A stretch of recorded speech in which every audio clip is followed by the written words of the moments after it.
Hola, hoy vamos a ver cómo se realiza el paso a tablas en el caso de las entidades. Bueno, más exactamente sería el paso al modelo relacional o esquemas relacionales, pero para entendernos mejor utilizaremos la denominación paso a tablas.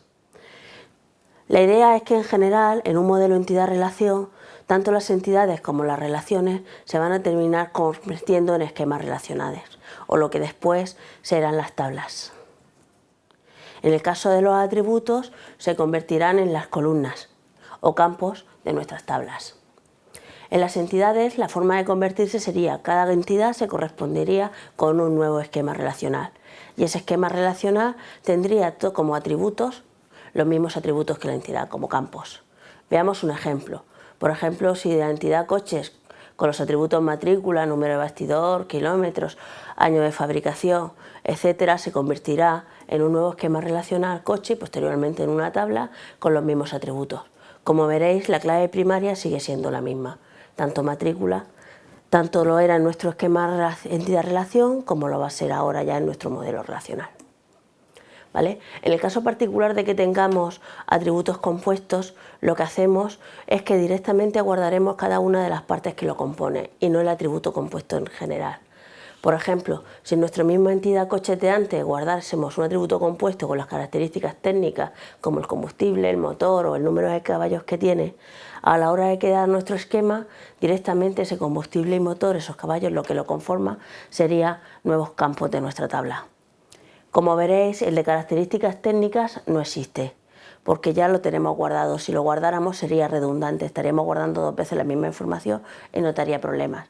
Siempre nos va a ser más cómodo y nos va a ser mejor el guardar las partes divididas, porque para unirlas siempre estamos a tiempo, mientras que separarlas en la mayoría de los casos no va a ser tan obvio.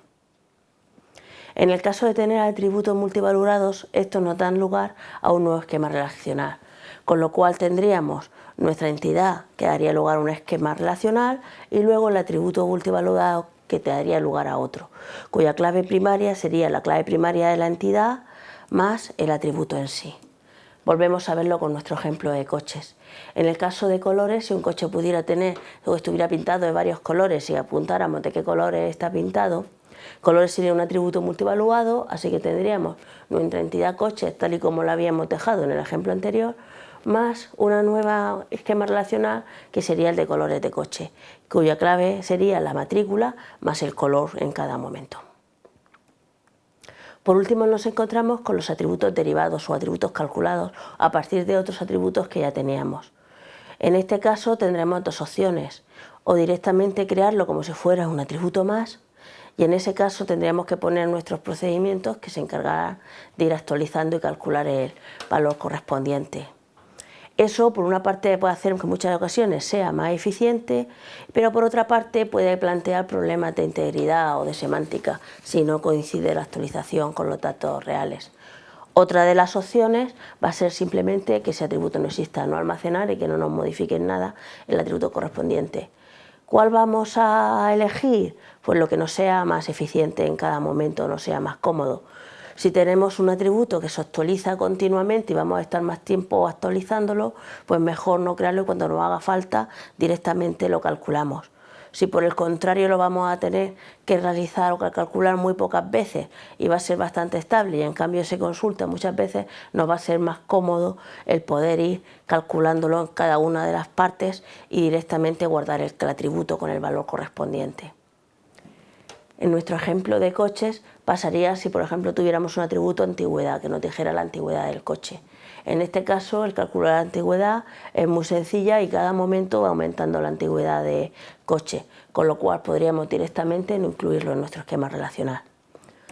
Otro ejemplo nos encontraríamos, por ejemplo, los libros. Si quisiéramos de cada libro guardar el número de ejemplares que tenemos en nuestra biblioteca. Esa información la podíamos calcular a partir de todo nuestro resto de nuestro esquema entidad-relación. Sería también un atributo derivado. Pero en este caso, en la compra de un nuevo ejemplar para saber el número de ejemplares que tenemos, se hace esporádicamente. En cambio, el saber el número de ejemplares de cada libro para ver, por ejemplo, los que están disponibles, se consulta muy a menudo. sería más cómodo el dentro de nuestra tabla libros incluir el atributo número de ejemplares. Pero eso sí, para evitar inconsistencias tendríamos que encargarnos que existiera un disparador de la base de datos que cada vez que incluyéramos o borrásemos un nuevo ejemplar nos actualizase dicho número. Por último, nos encontramos por el caso de las entidades débiles.